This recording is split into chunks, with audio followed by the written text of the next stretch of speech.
Welcome back, everybody, to yet another episode of Boomer and Junior. My name is Boomer. And I'm Junior.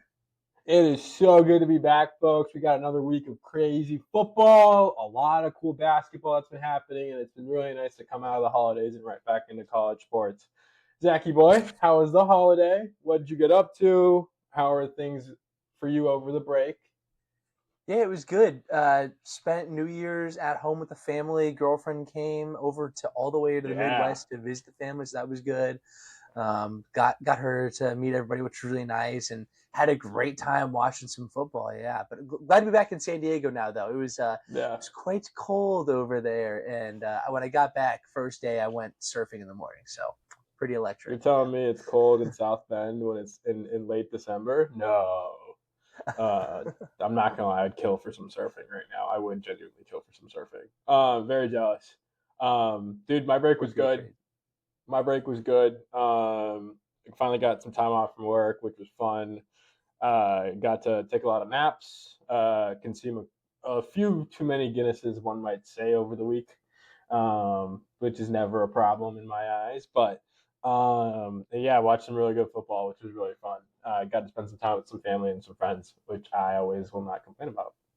Nick, I'm a little confused. You just said that you consume too many Guinnesses, you think? Is that possible? It's never too many Guinnesses, my friend. There's never too many Guinnesses, all right? There might be more Guinnesses from one night to the other, but there are never too many Guinnesses, my friend. That's what I'm hearing, yeah. Yeah, definitely had some fun last week, I'll tell you that. Here we are, 2026. Boomer and Junior back in 2026. Zachy boy, you want to kick us off? Yeah. So to bring in the new year, we had a great slate of college football playoff games, a couple of the bowl games too, but we're going to focus primarily on those playoff games here. In those quarterfinals, starting off New Year's Eve that night, we had number 10 Miami against number 2 Ohio State.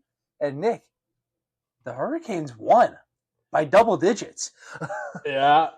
My only thought on this game, sorry, not to cut you off right at the start, my only thought on this game that I put in the outline is, well, shit. That's all I had to say, but yeah. Yeah. We had a pretty big swing and a miss on this one. There was not an ounce of doubt in my mind before this game that Ohio State was going to win. I thought Miami could have beat just about any other team in the field potentially, except for Ohio State. Correct. Maybe Indiana. So, yeah, this was pretty crazy.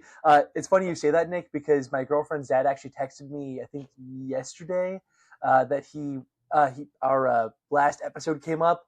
So he saw our preview after the game occurred and was commenting on how big of a miss we had on this one. Yeah, it was pretty bad. Like I was going back through it, and I was like, I knew we said something about this game. I was confident. Just out.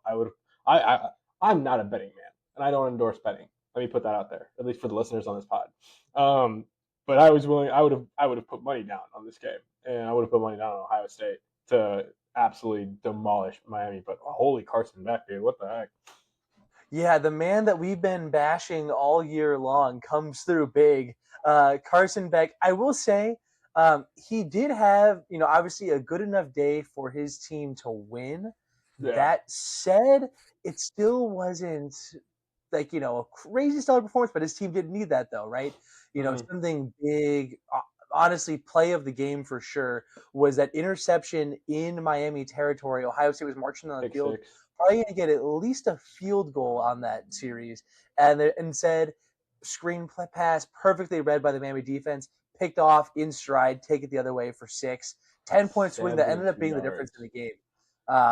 That said, in this game, Carson Beck, those stats, how do we have it? 19 for 26, 138 yards and a touchdown. Not crazy numbers, no. But he did enough for his team to win, though, and win decisively. So. Yeah, I mean, we've talked about this Miami defense, right, at different points in the season.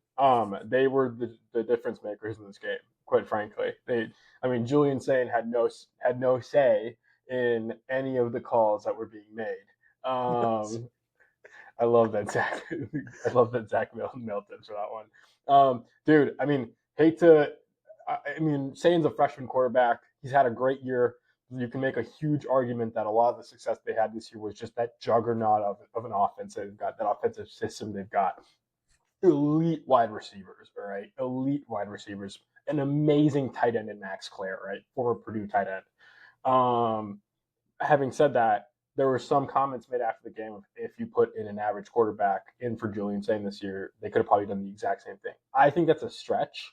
I think Julian Sain is still a really good quarterback, but man, he's gonna remember. He's not gonna forget about this night for a long time. Like he is gonna have nightmares about this game, dude. That Miami defense was deadly.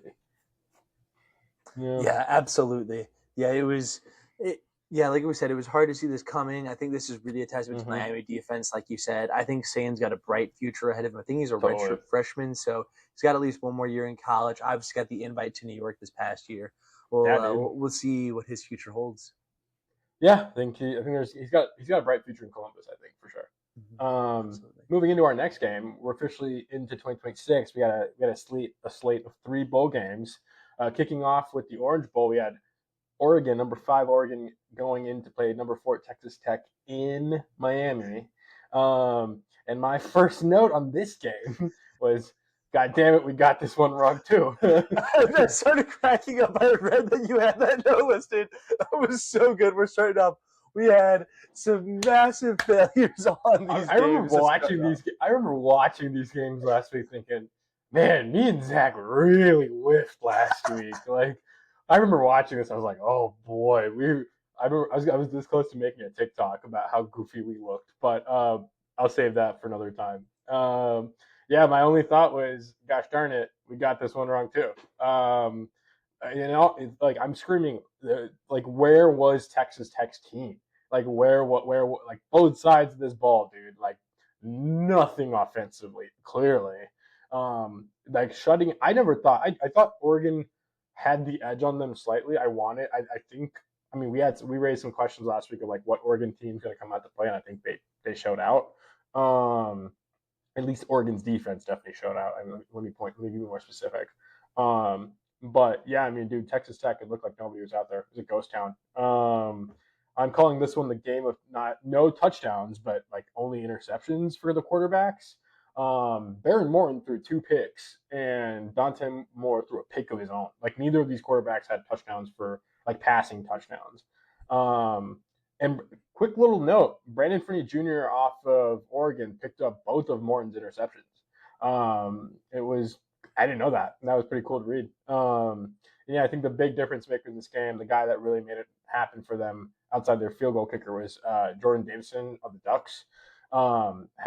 He rushed for both touchdowns in the game for the Ducks.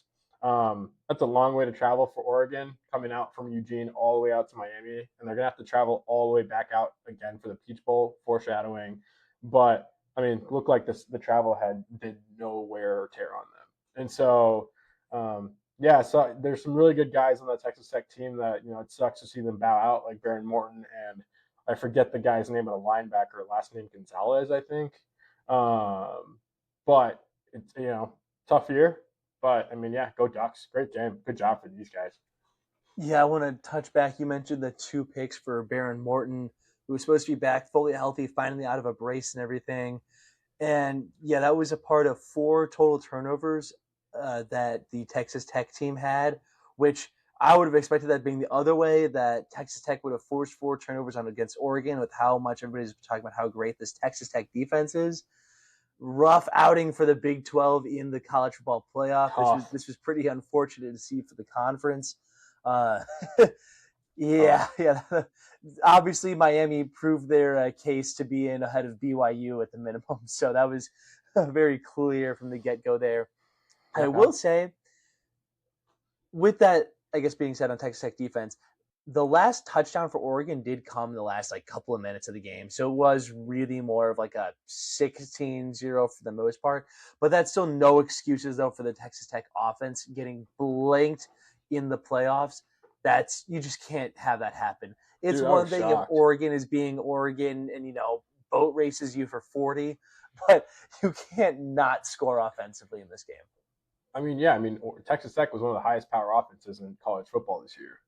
They were dropping points on teams, right? Now, granted, Big 12, they got some not so strong teams, but still. Yeah, man. No, shocked to see that one go out. Like, shocked to see them lose that bad. It was tough. was tough to watch. Yeah, absolutely. Yeah, That'll move us on to a game that we were a bit more accurate on, although I think everybody agreed with us on. Maybe not everybody, but a lot of people did. That was the #1 Indiana Hoosiers, which still feels weird to say, taking dude. down the #9 Alabama Crimson Tide. Also feels weird to say in the Rose Bowl. Odd, 38-3. Craziest of all. Dude. Everything Dude. in that sentence that I kept interrupting just felt like the weirdest thing ever. Just got crazier and Dude. crazier and crazier. Dude. Absolutely But nuts, man. yeah. Absolutely nuts. But anyways, yeah, Kurt Cignetti on an absolute heater. This man and his team cannot be stopped. Fernando Mendoza is just really something else. He's got the power of God and LinkedIn on his side, I guess. Cuba. Yeah, He's got the power of God I and wrote that Cuba. down. Yeah, there we go. Yeah, big performance for him. 198 passing yards, 3 passing touchdowns, and some great showings from the Indiana skill players. Kalen Black, 99 rush yards and a touchdown, as well as Roman Hemby, 89 rush yards and a touchdown. We've talked about that. I think IU was that team that had 3 running backs with 100 yards earlier this year too. Just some great work from that backfield. Yeah, I mean, I didn't watch this game. I was busy doing stuff, and then I came back home and I watched it, or at least I put it on the last 2 minutes, and I was like, oh yeah, Rose Bowl is on right now. Let me put this on. 38-3, dude. I thought I was actually like seeing things, quite frankly. Dude, I thought Ty Simpson, he went out in this game, right? Like, they had to put in their backup in this game. I think he got hurt. And so, you could make the excuse that this wasn't the full Alabama team, but let's be real, guys. Like, this Alabama team did not look good towards the back half of the year. We kind of predicted that Indiana was going to win this one. Obviously, didn't think it was going to be by this much, but I mean, I don't think anyone thought it was going to be by this bad. But what a headline for 2026 on the Indiana football, 38 points on Alabama 3. Crazy stuff, dude. Crazy stuff. Imagine reading that to someone 2 years ago that #1 upset Alabama, or not upset, but beat Alabama 38-3 in the. I'd say you're probably on drugs. I'd say they're probably on drugs. I'd probably come out and say that. Pretty fair. Yeah. Last story I want to touch on here in this game. This was an Alabama player. I don't have his name, but he caught some serious heat after the game, getting interviewed, trying to lighten the mood a little bit. Nick, he did one of your favorite jokes. He was talking about how he had 2 guys in his face and then went, pause. Oh, I do remember this. For those folks listening, that's one of Nick's favorite jokes to do whenever something out of pocket is said, something that's kind of crazy. Sounds like it has maybe a double entendre there. Nick will go, pause. So and so the Alabama player pulled that in the presser after the game, and Alabama fans did not take favor to the fact that they had a player cracking jokes after that butt whooping. So last thing I wanted to mention, that was pretty funny. That's so funny, dude. I was like, what did he put this in the outline for? I was like, oh wait, I remember what actually went down. That's so funny. Man, the amount of times I use that at work is kind of wild, but here we are. That's what happens when you put Gen Zers in the workplace, folks. Anyway, all right, we're gonna wrap up, guys. This game I'm so excited to talk about. All right, it's the Sugar Bowl. We had #6 Ole Miss playing #3 Georgia, and Ole Miss was 39-34. I was Vindication. Vindication. In the outline, guys, all I said is, now this one I did get right. Hallelujah. All right. I was watching this game so close because I love this Rebel team. I've been saying it. That was a Boomer Bowl take from 3 weeks ago. All right. I said this Ole Miss team has what it takes to get past Georgia. And holy hell, I'm so happy that it happened. My favorite quote is after the game. Forgive me, I don't remember his name, but the Ole Miss head coach goes, "Trindidaddy, come on over here and say something." And I just want to say, Trindidaddy Chambliss, the man that you are, had 362 passing yards in the night, 2 touchdowns to your name. Having a night, dude. Dude, this guy's a baller, bro. there's news there's speculation, not speculation, but there's news right now that he's applying for a waiver for another year of eligibility. And for the sake of this Ole Miss team, I really hope he does get it. For the sake of this Ole Miss team, I really hope he does get it. I will say this: I'm normally not one to give the Georgia Bulldogs credit, man, but they put up a fight this game. Gunnar Stockton, 3 total tutties, man, 1 passing, 2 rushing. Dude's got legs. All right, dude's got legs. Also, shout out Kawan Lacey of Ole Miss, dude. 98 yards or rushing and 2 touchdowns. Ole Miss brought everything they had, and I want to point this out. Really, really good clock management at the end there. Really good clock management at the end there, getting the score, shutting out Georgia. Phenomenal. Georgia stuff, Tech can take a lesson from that. Yeah, from that Pop-Tarts Bowl. Oh yeah, dude. Take a page, learn from these guys, dude. Seriously. Yeah, it's crazy to see. I think 3 out of the 4 teams that got a bye this year fell through the first round, right? Fell through, I guess, the second round technically, but yeah. Go Ole Miss, man. Yeah, that's my team. That's my team for the playoffs. Yeah. Yeah, a quick little bonus junior jumbo stat here is that teams that get a bye in the college football playoff are now 1-7 in their first game. Indiana, well, actually, I guess in total, with Indiana beating Alabama, being the only team to get a bye in the playoff and win their first game, which is pretty crazy. So I would expect some serious reform in the future going forward here. Because at this point, it's like, well, do we really want to have a bye? 16-team playoff before the end of the decade, I'm guessing. And then everybody will be playing a first-round home game for those top 8 seeds. But we'll see. That's just my prediction. But, yeah, something crazy there. All right. Okay. Anyways, yeah, that'll wrap us up for our recap of those quarterfinal games. And before we jump into our preview of the semifinals, we're gonna hop into our Boomer's bold take for the week. So, Boomer, go ahead and give us your bold take. Yeah, it's that time of the year, Zach. You mentioned we're getting through the quarters. We're coming up to the end of college football season. It's very bittersweet. Having said that, there's one team that I think that can knock out this Indiana team, folks. This unstoppable, this crazy looking Indiana Hoosier team, all right? And I think that's the Oregon Ducks, all right? Now, I want to point this out, and there's a caveat to this. They only lost by 10 when they played Indiana early in the year. Granted, it was at home too. It was at home for Oregon, so obviously credit to Indiana for that. But it's been, and there's been moments where there's Oregon teams not look the best, right? They almost lost to Iowa on the road. That's, again, we never forget. We never forget to talk about. But having said that, on their best day, on his best day, you do not want to play Dante Moore. You do not want to play Dan Lanning. And that Oregon defense, you do not want to go up against them on their best game. Now, flip side of that, it feels like Kurt Cignetti's got Indiana coached up to play their best football every single week. It feels like every week they come out, they're getting better and better. It's almost like a little scary, like how good this team is. But let's be real. Don't be surprised if Indiana dog walks Oregon. Don't be surprised. But like I said, and my bold take is, if there's any team to beat this Indiana team, I think it's this Oregon team, dude. I would love nothing more than for them to throw a wrench in Indiana's plans. That's Boomer's bold take for the week, guys. Yeah, I mean, going into the playoffs, I would have, seeing obviously that potential rematch of Oregon Indiana, it didn't really seem like there was much of a chance for Oregon to advance out of there, just because even if they beat Texas Tech, it was like, oh, well, Indiana won on the road by 10 earlier this year. But the fashion in which Oregon beat Texas Tech shows some clear improvement and makes it seem like it could be possible. So, I think that's a very fair take. And like you said, I think it'll depend on that man under center, Dante Moore, seeing how he performs. Scary. When he's good, dude. It's terrifying, man. He's got legs. He can throw. It's scary, bro. Yeah. That's Boomer's whole take for the week, guys. That's all I got. Having wrapped that thought, let's move into my favorite segment of the podcast. It's numbers related. Junior, what's your jumbo stat for the week, pal? All right.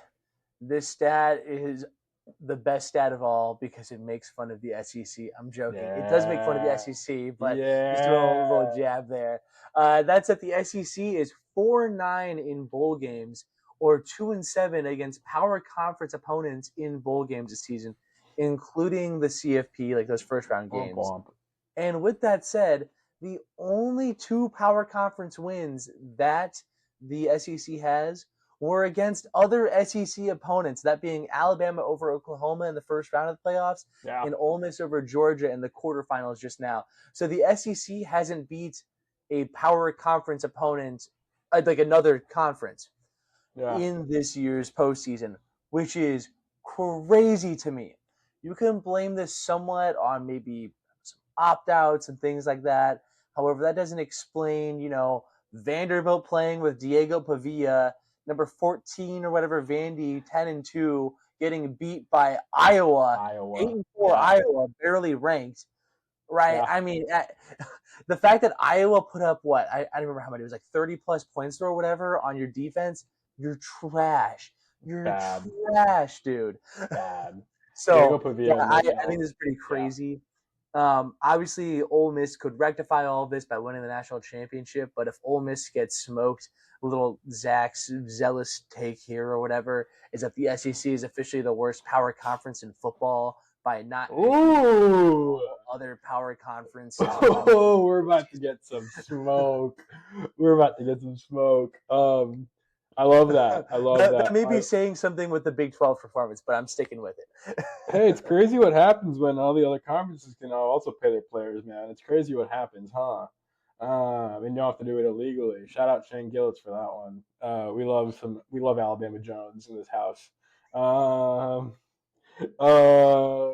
No, dude, I think that's awesome. I think it's such a great display of how even the playing field is now, I guess, and how it exposes the SEC, right? Great call up for Diego Pavia and Vandy. What a bum. Pavia playing in this game, still getting smoked by Iowa. Like, we talked about it, right? Like, after he lost the Heisman, and how he went out clubbing in New York and took a dump on, he bought bottle service and took a dump on Indiana. Pathetic, lousy. I hope you have a fun career in Canada, Diego Pavia. Really. Anyway, that's all I got, pal. That's all I got. Yeah. All right. Yeah, we can go ahead and move on then to our Boomer Junior Blitz with us only doing a 1-1 here, calling those college football playoff games and that playoff semis preview. So, Nick, go ahead and take us off with the first game. Yeah, it's a fun time of year when we can kind of combine these two, right? I'm taking on the Fiesta Bowl. It's 2 teams that I have been passionate about for 2 very different reasons. Number 10 Miami versus number 6 Ole Miss. It spreads at 3.5 right now. I'm gonna go Ole Miss to win this one. They're underdogs technically coming into this one, which is I guess I see it because Miami just beat Ohio State and they're number 2. Here's what I'm gonna say. I am riding that Trindidaddy train, man. I am choo-choo all aboard it, all right?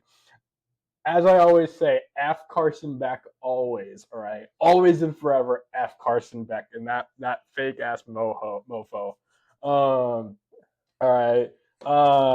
Yeah, no, this one's going to be good. This one's going to be out in Arizona. I think... Actually, Nick, really quickly, before you dive too much further, I also received a note questioning why we despise Carson Beck so much. Do you mind if we revisit that here really quickly, just for maybe some new listeners, that way they're aware of why it is we don't care for Carson Beck?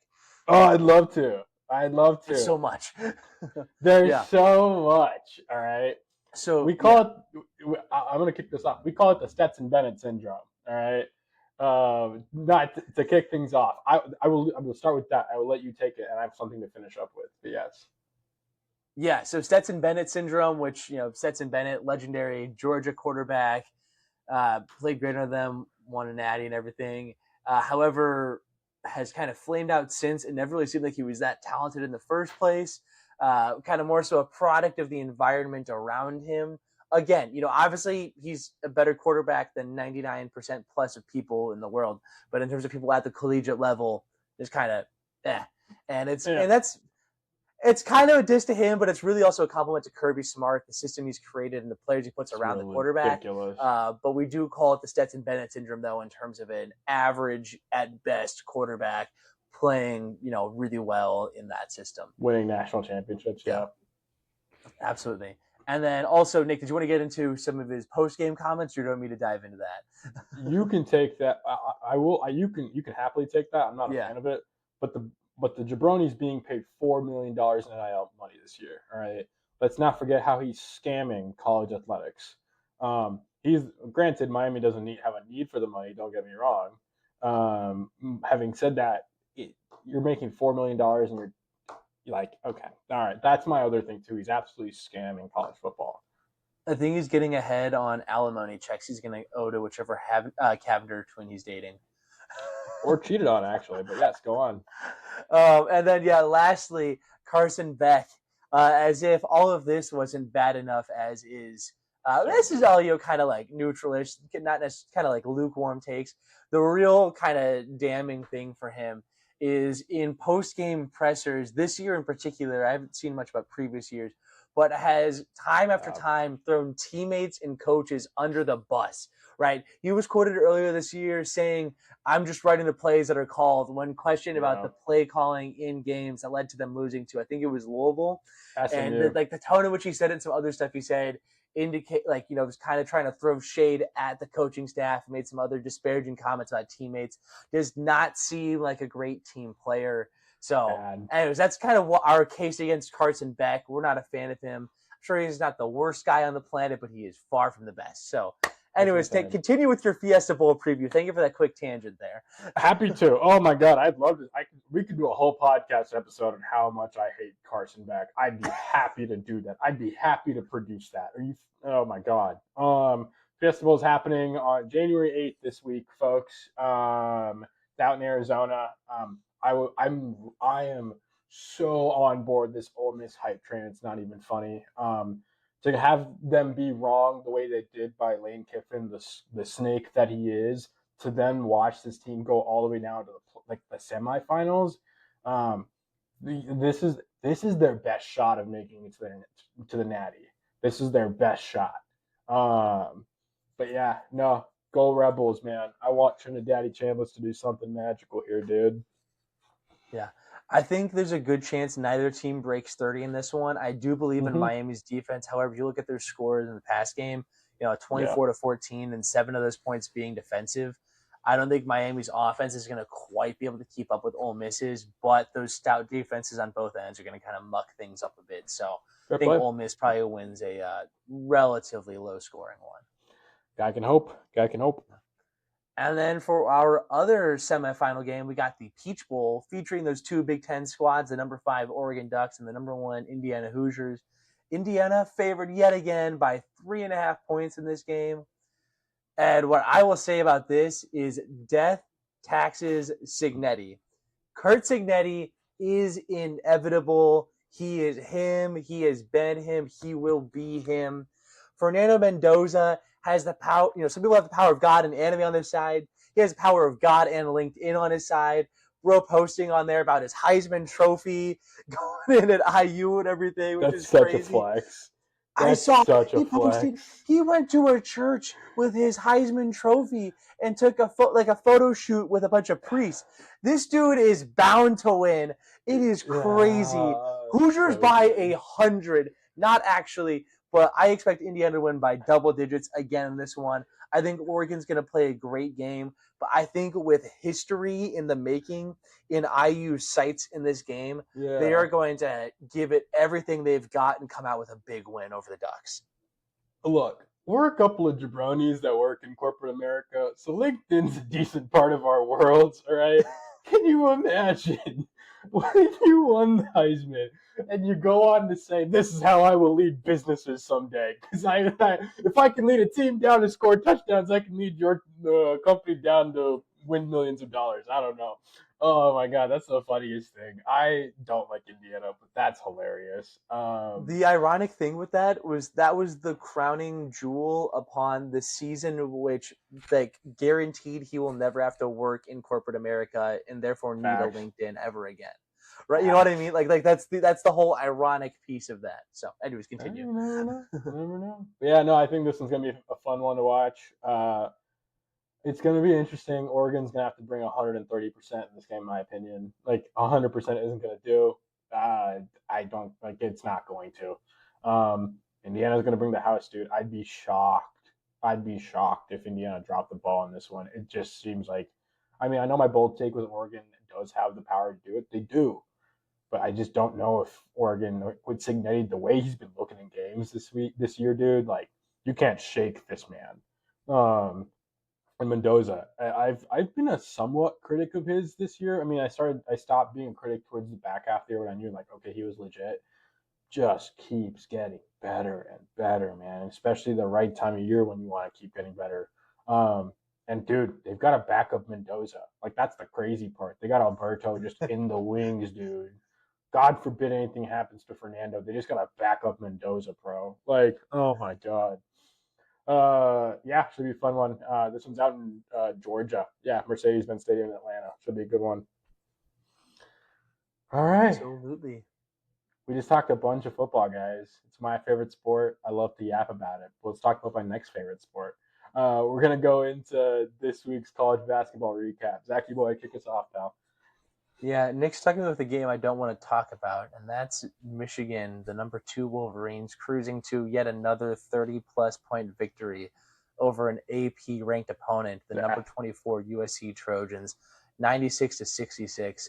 I don't have this written down, but I think this is the first time ever a team has beat 3 AP ranked opponents by 30-plus points consecutively or something like that. Yeah. So another record for a team that looks to be the best. Honestly, I am a champion of Arizona a bit this year. I think they are a great squad. Yeah, they're legit. However, I like Michigan is literally doing things we have never seen done before. This is even more so than the Zion and Duke team. Oh yeah. This feels like the like greatest, most head and shoulders above the rest basketball team I have seen in my lifetime. I don't know how anyone is going to beat this Michigan squad.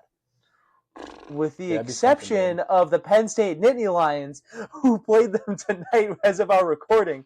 I guess I'm jumping ahead a little bit here. Yeah, so I guess quickly I'll finish with the USC recap. Michigan won by 30 points. Perez Johnson Jr., the transfer from Illinois, 29 points in this one. 4 other players with double digits, well-balanced scoring there for the Wolverines. USC, 3 players in double digits, including Chad Baker-Mazara, the Auburn transfer with 12 points. He's just not being really efficient right now. It's just not a good trip to the state of Michigan for him, which I'll also talk about later. But yeah, Michigan escaping on the road against Penn State by only 2 points here tonight. As this happened just as we were starting to record here.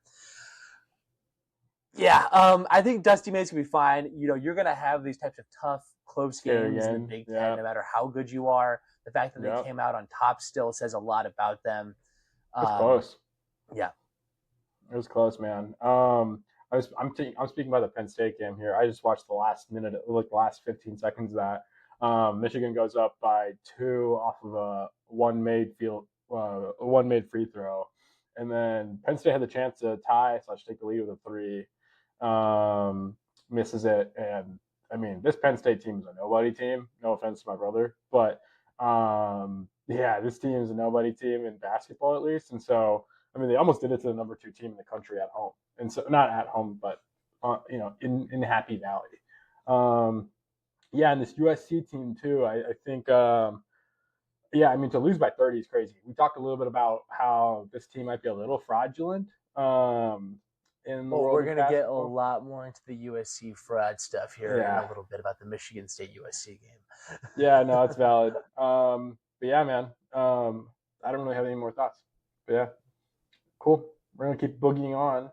We had Kentucky, unranked Kentucky at number 14, Alabama. We talked about this game last week and went in a preview, and we kind of had a feeling like, this Kentucky team's not looking that great. Mark Pope's men are just kind of all over the place this year. And this Alabama team, Nate Oates' men, win 89-74. Alabama shooting almost 40% from the 3, completely outshadowing Kentucky, dude, at 21%. Aiden Holloway off Alabama, 26 points off, like for the Tide, man. And shout out to Kentucky's Otega Owe with 22 points, dude. I mean, we talked about this week in, week out. Alabama's dominance in the SEC, but I mean, just like the broader scheme of college basketball is just, it's not going down. they're having a little bit of a slump year compared to like the years before, obviously, because they're not out as highly ranked as they were. But don't be surprised if this team is is making some noise now in March, dude. Yeah, don't be surprised if this team sneaks by and makes an Elite Eight.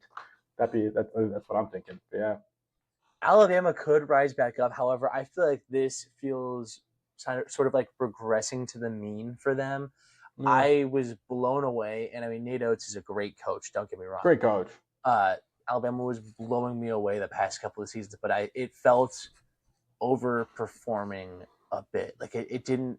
Yeah. Something that just didn't quite feel like right. It seemed like they were just kind of getting lucky in some ways. Again, very, very good teams. Not saying that they were, fraudulent in any way, but it seemed like things were going kind of favorably to them. So this seems kind of like a more like even ground. Kentucky, on the other hand, feels like they're just not quite getting it together. Falling short yet another big game for them. I still think there's hope for this Kentucky squad. I think, after seeing that Louisville game earlier this year, I still have seen the potential they have. I think they could put it together and get a very deep March Madness run still. But Mark Pope has got to get it figured out and get that team gelling to start getting some wins.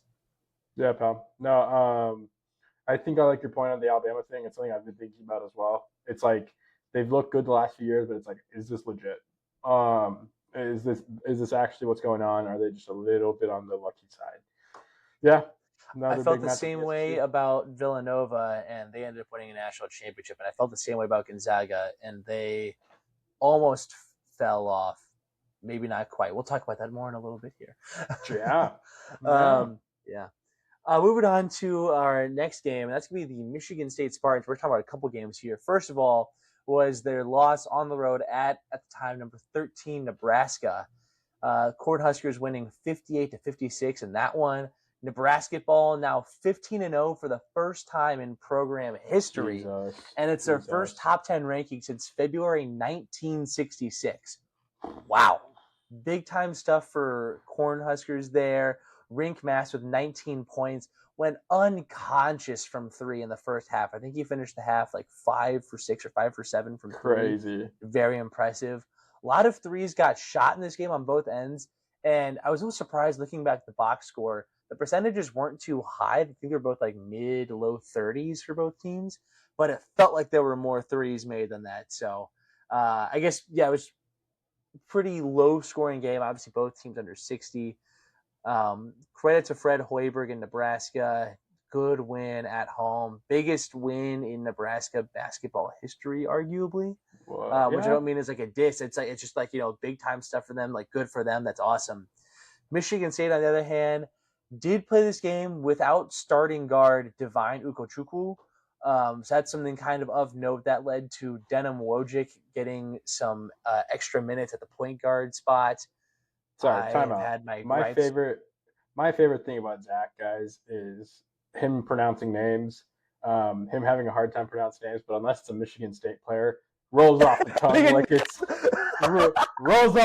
like it's nobody's business. I'm sorry, you said what? It took me so long to figure out how to pronounce Tagovailoa. Oh man, I don't even know if I said it. Tagovailoa.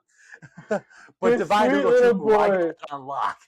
This sweet little boy from Mishawaka, Indiana, said that without pausing. All right, I am done. Oh, okay. Go on. Sorry, I had to call you out on that. That's a really good point, Nick. I hadn't thought about that. That's so good, Jesus. Oh my God. But yeah, so Michigan State playing without Divine, who was a transfer from Miami, was originally slated as a backup point guard, but worked his way into the starting shooting guard role. Oh, sick. Missed his three-point shooting and general ball handling as the backup point guard in this game. Like I said, Denim Wojcik, Harvard grad, son of assistant coach Doug Wojcik. Not a bad player, despite what I may say about him to my father, but had some really unfortunate errors in this game, including an inexplicable turnover, trying to get a rebound against his own teammate, Jesse McCulloch, and just rolling it out of bounds. That was frustrating to watch. I think Divine Ugochukwu plays. Michigan State wins this game, but that's neither here nor there. Jackson Kohler doing Jackson Kohler things, 19 points. I think he was like 4 for 4 or 5 for 5 from 3 or something like that in this game. Sick. And a whole lot of Good turnovers. baller. Michigan State finished with like 19 turnovers in this game, including a couple of inexplicable steps out of bounds by Kurt Hang. Also could have flipped the game. Tough scene. Great win for Nebraska. Michigan State playing the worst basketball of the season in this 2-game stretch against Nebraska and then at home against USC. They did beat USC by 80-51, but I felt like I needed to shower afterwards because it felt gross. It was a great defensive performance. They gave up 17 points in the first half. However, it was just really sloppy and messy. Did not feel particularly good about the win. Except for Jackson Kohler, who went 6 for 6 from the field and put up 16 points in total. Great 3-point shooting as well. I think Izzo's got to get this squad gelling a lot better. And that's, it's January, February, March. I mean, January, February, Izzo, I should say. Right? He's known for getting his teams rolling kind of in the late February, early March window. It just seemed like this team was further along than that. Almost like that Duke loss kind of discombobulated them a bunch with a close win against Oakland, the loss to Duke, obviously, barely beating Penn State, and then losing to Nebraska. So I think Izzo's got to get them back on track. I think maybe winning out through the rest of January, including a win against Michigan, would get them rolling. Yeah, I think that's fair. I think having a slump at this point of the season is still desirable, dude. You've got a lot of ball to play, a lot of good Big Ten ball to play. You're going to go up against a lot of big, huge teams, man. You're going to want to get your losses out the way early. Quite frankly, from an unbiased point of view, I am not worried about Michigan State. Nebraska's coming out of nowhere, dude. They're an unpredictable variable, and so wait, sorry, Nick, did you say you're not worried about Michigan State? Yeah. Okay, I'm gonna mark this one for when they beat Purdue. Continue. Oh, I'm not worried about Michigan State's season. I'd be worried about them playing Boilers. I was like, wow, that is a crazy take. And that's why I responded with a kind of snide comment. Okay, I gotcha. Very fair. I don't think it's a foregone conclusion they will beat Purdue. Continue. No, I don't think. Braden Smith, the way he's playing this year, Fletch is kind of finding a good rhythm, and we've got TKR, dude. Talking about my Boiler boys, it wouldn't be a CB recap without Boomer talking about his Boilers. Let's catch you guys up on last week's game. Number 5, Purdue going into Madison, Wisconsin to play the Badgers and winning 89-73. Now, looks kind of close, right? Looks kind of close, but at one point this league was close to 30. Big shout out to the point god that is Braden Smith. Passes Cassius Winston to become the Big Ten's highest assist maker of all time. On the night itself, he had 14 points and 12 assists. Shout out to the man. I was very blessed to watch him play when I was a senior there. And it's been an absolute joy to watch him play the last few years, man. I'm hoping he gets to celebrate and take on. Well, I'm hoping he gets to ride off into the sunset for the Boilers this year.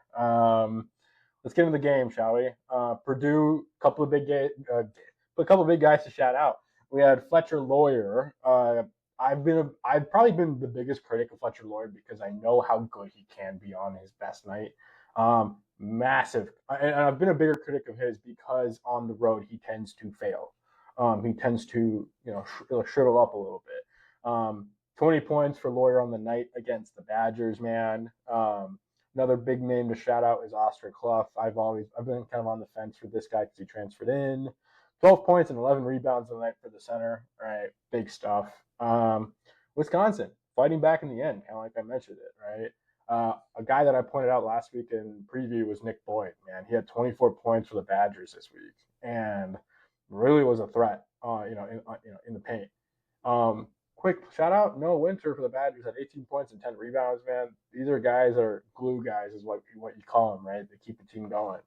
I think Purdue keeps moving on. They're trying to put that Iowa State loss in the rearview mirror, dude. I like this version of Purdue. The mid top 10 Purdue. I love that. When the pressure's not on them, they play their best freaking ball, dude. We've seen that year in, year out. Start high, take an L, come back up, and do great. A great game for the Boilers. I watched this one. It was really fun to watch. Braden hit that Big Ten record. Shout out to the point guard. Love that guy. Yeah, that record, very impressive, held by Michigan State point guards for the past 25 years, with Mateen Cleaves taking that title, and then Cassius Winston usurping him in 2020. Yeah, big time stuff for Braden Smith, who has been a legendary Big Ten player. I've been very impressed. I remember watching him as a freshman and being like, oh no. Because he also doesn't have the height. You knew he was going to be a 4-year player. He wasn't going to be going to the NBA. You knew he was just going to be that dude. Maybe not even realizing to what extent it was going to be, but he's just going to be that dude, though, for the next 4 years. And he has been nothing but that. Yeah. Going to shatter this record a bit. I recall Cassius Winston, I think it was like kind of within the last couple games of the regular season, he set the assist record. So Braden Smith, halfway through the season, getting the new record, going to build that, run it up a little bit, maybe tack like 100 or so assists onto that thing. We will see. That said, may not be staying in West Lafayette for too long. Jeremy Fears with a nice little 50-ish assist head start in his redshirt year. And also being a pretty high assist man himself, will likely usurp this by the time he finishes in East Lansing. But Braden Smith will absolutely be in the record books and be remembered as probably the greatest Purdue point guard of all time. Yeah, just a little MSU plug there, huh? I see that because we are watching two elite playmakers in the Big Ten at the same time, right? I mean, if Braden Smith did not exist, people would be talking about Jeremy Fears as by far the best distributor in college basketball and how great and amazing he is. But he's getting overshadowed by I will say, more developed talent. I think Jeremy Fears will become as good of a player as Braden Smith is. It will be slightly less shooting and more defense. But I think it's going to end up being about the same level, though, once he becomes a senior. Yeah. No, I like that. Yeah. All right, pal. And that's nothing against Braden Smith. That's just because I think Jeremy Fears is going to. Oh, dude, he's scary good, that kid, dude. He's scary good. Yeah, keep an eye on that one for sure. So, yeah. Anyways, moving on over to an SEC matchup. We got Tennessee at Arkansas. We talked about this one beforehand. This was a big one, number 19, number 18. Good coaching matchup, a lot of freshmen. And Tennessee falling short on the road. Arkansas getting the victory 86-75. Cows, man. Big win for the Razorbacks here. Tennessee, Amari Evans with the most points for the Volunteers, only scoring 16 points off the bench.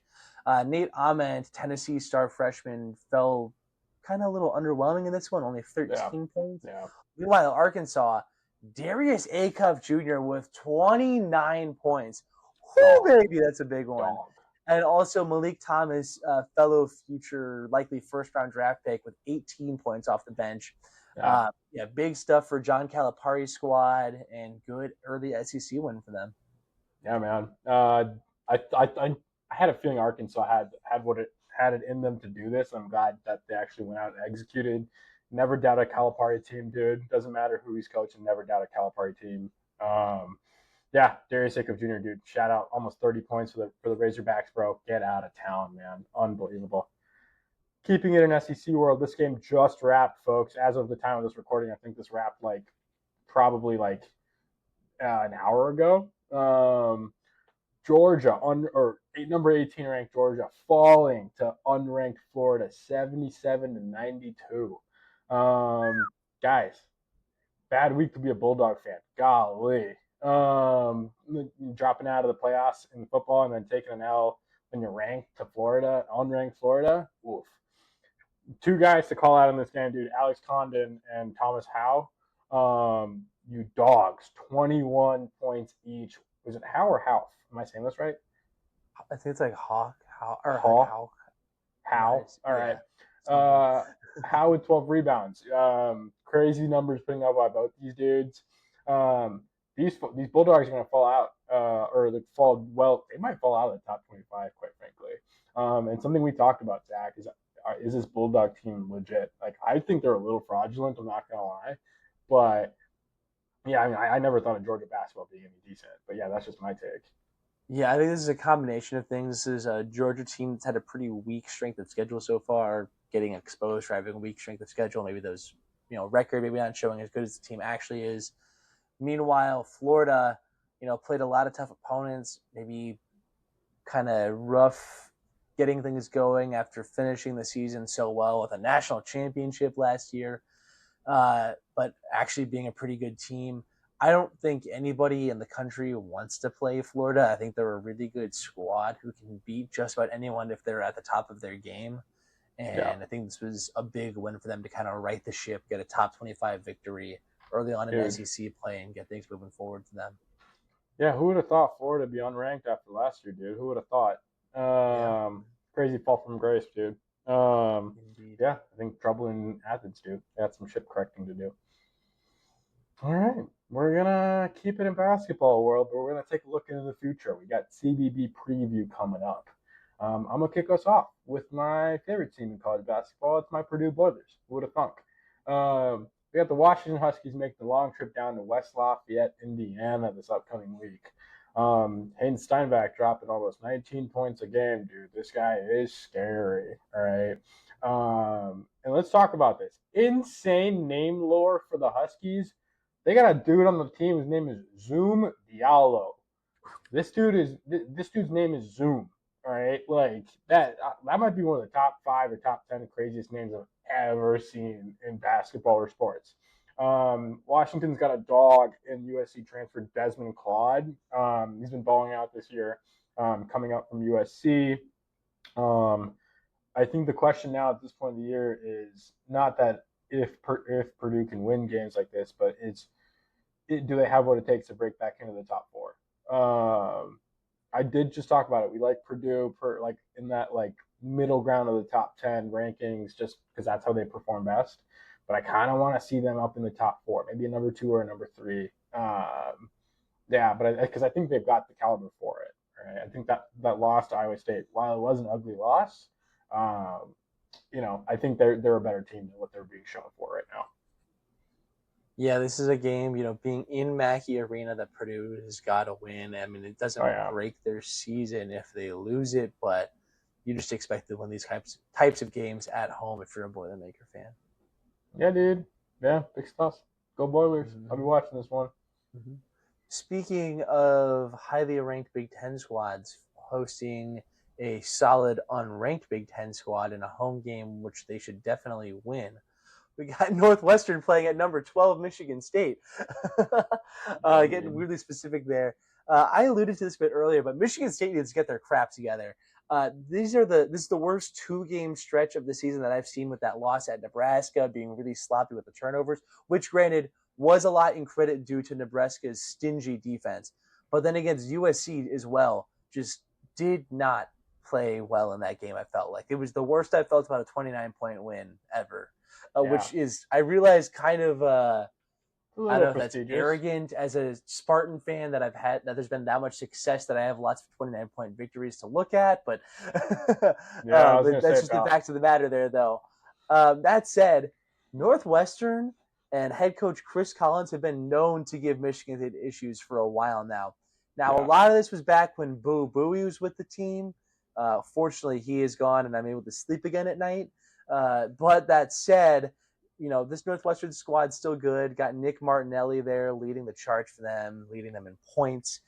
I do expect the Spartans to win this game. It's not going to be an easy one per se, but if dude. they're playing at the top of their game, maintaining control of the ball, hitting the broadside of the barn, MSU gets a victory in this one. And they Yeah, really need to get a victory too to right the ship. I agree, dude. I think this is this is probably their best shot to do it, or the easiest shot to do it. Quite frankly, this Northwestern team is not looking that they're not looking as powerful they have in the past. Michigan State needs a quick win to fix the ship, and so yeah, I like that. Yeah, keeping this trend moving. We got Santa Clara at number 8 Gonzaga this week. All Oh right, yeah. dude. Gonzaga. I said that like I feel like my Midwest just came out there for a quick sec. And for context, it's been 4 years since I lived in the Midwest. Gonzaga, historically a great program, has always looked good in basketball.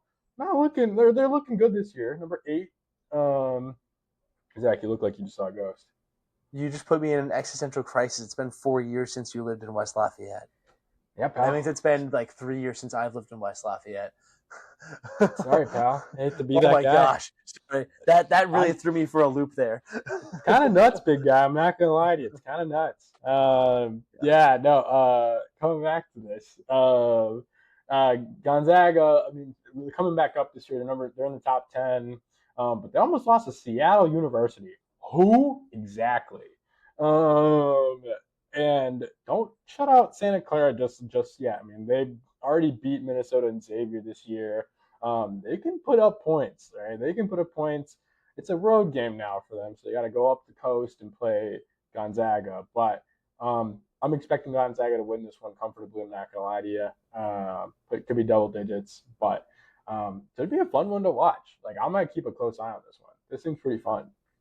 Yeah, Gonzaga has been a very good team this year, right? They were looking like a fellow buzzsaw until Michigan obliterated them in the Players Era Festival. But then they were trailing to Seattle University for a while and only ended up winning by 8. That's a pretty big red flag to me. Yeah, We'll dude. see. I think they likely do win this one, but I expect a high scoring, close game here from Santa Clara. I like it. I like that one. Yeah. That's a good pick. And then for another one that seems like the winner's pretty well set as a home favorite, but could be interesting. We got Wake Forest at number 17, North Carolina. Nick, I didn't know until like a couple years ago that Wake Forest was in North Carolina.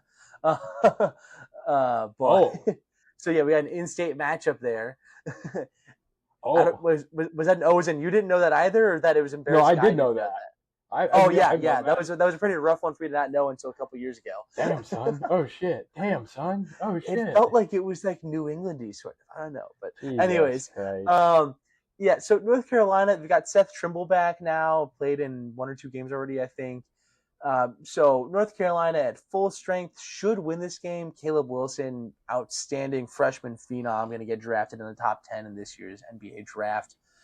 Yeah, I would expect North Carolina to win this game, but Wake Forest is a tricky team, man. They have technically played dude. Michigan the best of anybody this year by taking them to overtime earlier this year. And if I recall, I think they like missed a free throw or something in regulation that would have won It's the game for crazy. them. I would expect North Carolina to win this one, but this is one to be watched on if you're looking for a ranked upset. Wake Forest can maybe muck things up a bit and make it an interesting one. Dude, special shout out to Wake Forest forward Miles Colvin Jr., former Purdue forward that transferred in. Kid's been ball. He was a baller at Purdue. He's balling out of Wake Forest, dude. He's been absolutely crushing it out there, and it's a real joy to watch, man. Always gonna have some love for that kid. But yeah, he did some great things for the Purdue program. Um, yeah, our last game that we've got on preview for this week, guys, is in the Big Ten. It's in the heart of the Midwest. It's number 16 Illinois going into Iowa City to play number 19 Iowa. I mean, you guys, really what we're saying about this is watch Illinois' Eastern European block just absolutely like take a dump on the Hawkeyes, man. Hawkeyes back in the top 20, back in the rankings, looking all right. But man, Illinois is looking deadly this year, dude. Now not as deadly as Purdue. No biases there. But that what we're calling it the Eastern European wall, dude, of these big ass dudes, man, they are good. They can handle the ball really well. Love to see this Big Ten matchup. It's always a good one to watch. Yeah, should be an exciting one. Yeah, this is one that I just don't think Ben McCollum is going to be able to win in his first year as Iowa head coach. Maybe Yeah. Bennett Sturts and company catch absolute fire from 3-point land and are able to just boat race Illinois. Yeah. But this feels one that like Brad Underwood's coaching experience is going to kind of help the Illini prevail here. I expect Illinois to win this really good conference road win. Yeah. I'd say pretty comfortably. Yeah. Yeah. All right, Anyways, man. and that'll wrap up our college basketball preview for the week and our episode. So thank you very much, as always, everyone, for tuning in. Make sure to like, subscribe, rate, review, follow on that YouTube and Spotify. I really appreciate you doing that. As always, feel free to email us questions and feedback at officialboomerandjunior@gmail.com. And follow us on social media. We got the Instagram, TikTok, YouTube Shorts, Facebook for some bonus content.